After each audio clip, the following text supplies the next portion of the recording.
Hello, this is Barry Beats and welcome to my School of Beats. Before we get started with this episode, I just want to say a massive thank you to everyone who took the time to view my Rhythm Roulette video. The response was fantastic. I'm really blown away by it, to be fair. If you haven't seen it, there is a link right there, so click on that. But yeah, thanks for all the great comments and the shares and all the subscribers out there. So with that in mind, I thought I'd give back a little and come up with these videos. So I'm just going to be doing some video tutorials showing you me in the studio making beats. Hopefully they'll be of some help or some inspiration to you. But before we go any further, shall we just take a little guided tour of my studio?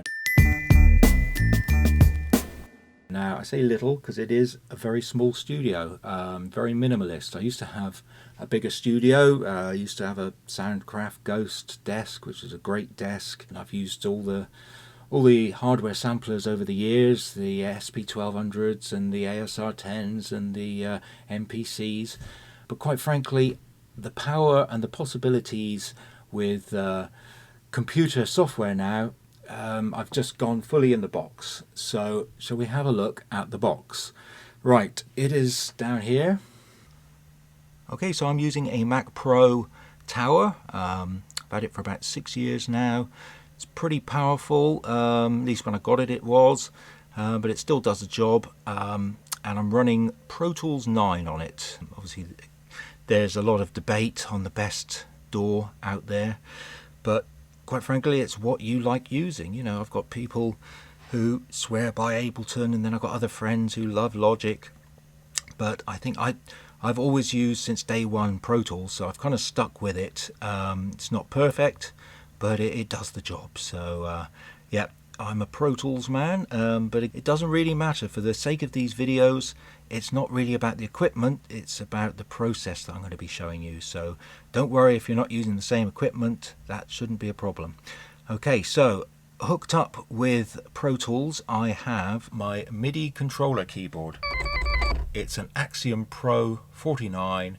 I mean, pretty much they all do the same thing. This has got quite a few extra features on, which I probably don't use that many of, but it's got a good feel to it. Obviously use it for triggering all my samples and soft synths and everything. Basically, this is the equivalent of your pads on the MPC.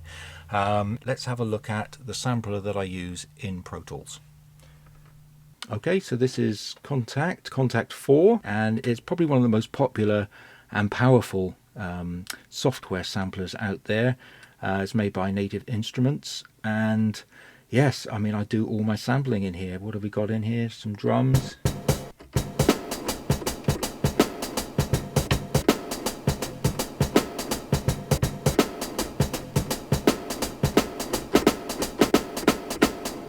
Yeah, so it's a really powerful sampler.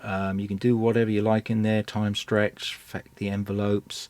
But to be honest, I don't go too deep. You know, with hip hop, the main thing is just chopping stuff up quickly and getting it laid onto the keys. So it's very quick and efficient at that, and that's why I use it. And also, it's got great sample libraries developed for it. So I also use it for a lot of sampled instruments. So yeah, Kontakt is the one for me. So before the samples go into Kontakt, obviously they've got to get into the computer. So let's go and have a look at the audio interface that I use. Okay, so down here we have the Fireface 800, which is my analog to digital converter and digital to analog converter. It's important to have a good quality one because that kind of determines the quality of everything that will go into the computer. So all your music is really determined by this piece of equipment, so it's always good to invest in a quality audio interface. So next, let's have a quick look at the turntables that I'm going to be sampling from.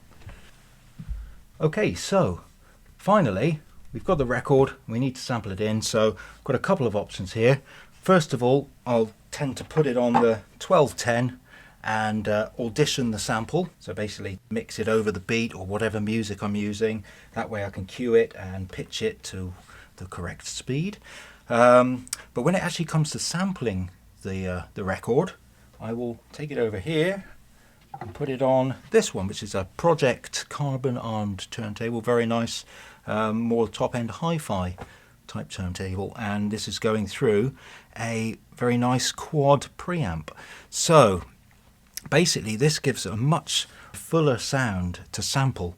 So I've done a comparison between the two, and yes, this is a lot richer, sounds bigger, and it's got a very much an extended bottom end. So who doesn't want more bottom end when you're sampling?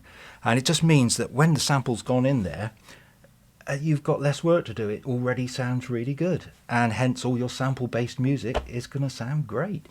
So that's pretty much all the equipment in my studio. As I said, it's a very small studio, apart from one thing, of course, maybe the most important thing.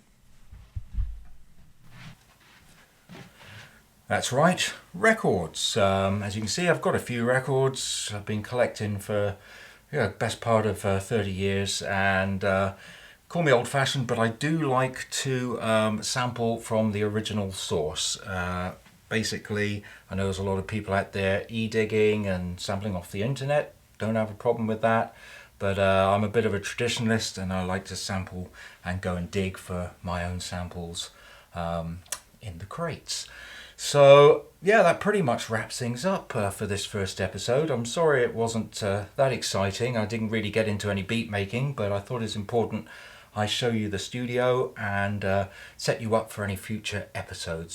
So yeah, if there's anything you need to ask, just stick them in the comments down there, and don't forget to subscribe, like, and all that good stuff, because the more support that I get, the more I'm going to make these videos. So yeah, thanks for watching Barry's School of Beat, and hopefully catch you soon. Cheers.